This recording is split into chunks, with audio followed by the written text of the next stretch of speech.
ఒక్కసారి మీరు ఊహించుకోండి, మీరు ఫ్లైట్ లో ఉన్నారు, మీ వైపు మిసైల్ వస్తుంటే ఎలా ఉంటుంది, లేకపోతే మీ పక్క నుంచి మిసైల్స్ కానీ బాంబ్స్ కానీ సంథింగ్ పేలుడు పదార్థాలు వెళ్తుంటే మీకు ఎలా ఉంటుంది. ఇదే జరిగింది ఒక దుబాయ్ హోస్ట్ కి. ఇతని పేరు విసం బ్రీడీ. ఈయన దుబాయ్ వెళుతున్నాడు, ఈయన ఫ్లైట్ లో ఉన్నాడు.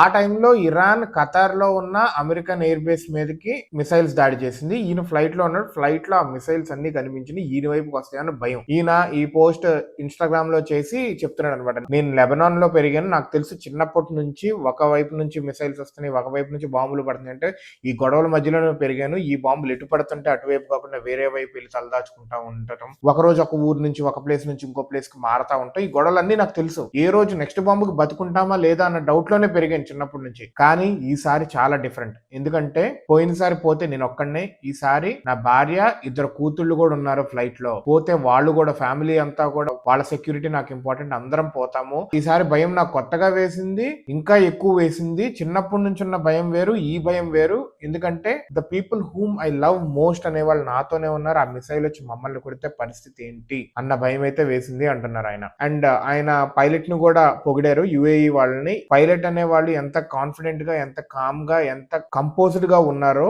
భయపడకుండా, మమ్మల్ని కూడా భయపెట్టకుండా అనేది కూడా ఆయన మెన్షన్ చేశారు. Special congrats to the pilots అని కూడా చెప్పారనమాట. దిస్ షోస్, అసలు ఆలోచించండి ఒక్కసారి, నిజంగానే ఒక ఫ్లైట్ లో ఉండి ఇలా జరిగితే గుండె ఆగిపోద్ది కదా. మొన్న మన అహ్మదాబాద్ ఫ్లైట్ క్రాష్ ఉంది, గాల్లోకి ఎగిరింది, పడిపోతుంది అని తెలిసిన మేబీ కొన్ని సెకండ్సే కావచ్చు, ఆ 5 సెకండ్స్ 10 సెకండ్స్ లో ఇంకా పోతున్నాం అని తెలిసిన వాళ్ళకి ముందుగానే చావు చెప్పేసినట్టే. ఏంటి పరిస్థితి, అది ఊహించుకుంటేనే వర్ణనాతీతం. ఇంకా మనము, మన ఇష్టమైన వాళ్ళు కూడా మనతో పాటు ఉండి, వాళ్ళు కూడా మనం పోతున్నామంటే అదొక భయం. మనకి నచ్చిన వాళ్ళు, మనకి ఇష్టమైన వాళ్ళు ప్రపంచంలోనే ద మోస్ట్ ఇంపార్టెంట్. మన తల్లిదండ్రులు కావచ్చు, తోబుట్టువులు కావచ్చు, పిల్లలు కావచ్చు, వీళ్ళకి ఏమైనా జరుగుతుంది హాని అంటే అది ఆలోచిస్తుంటే ఏదోలా ఉంది. I hope each and every one who is doing good, నీతిగా నిజాయితీగా బతుకుతున్న ప్రతి ఒక్కళ్ళకి, ఎవ్వరికి ఏం కాకూడదు ప్రపంచంలో. ఈ గొడవలన్నీ సద్దుమణిగిపోవాలి.